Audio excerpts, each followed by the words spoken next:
Hey, I'm Sarah, and I was just sent this Chaise lounge chair.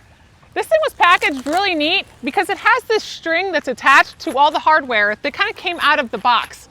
So I think that's really cool because you can easily know that it has the hardware, and you can see this thing because of this nice string.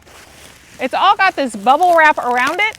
Now I've got the dark gray color, but it does have multiple colors that you can get in here.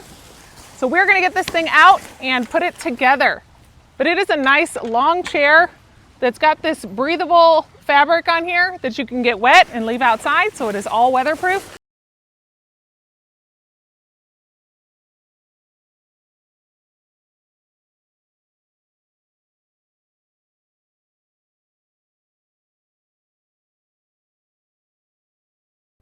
Now that we've got two pieces together, all we've got to do is add this third bracket on. So I'm going to put this over here and we will add the screws in, and then we will be ready to flip it over. Now that we've got the chair all put together, it feels really sturdy with this all aluminum case here.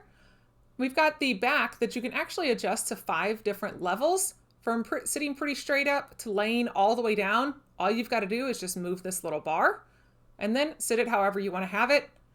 Now you can lay it down, but it actually holds up to about 400 pounds. It feels really sturdy when you're sitting on it, and it's about 74 inches long. So I'm 5'11", and I fit on it really good. It's super comfortable to be able to lay back on. It's breathable. It's got the water. If you were on it and you were wet, it would just drip right through. It's really nice and sturdy, and it was super easy to put together.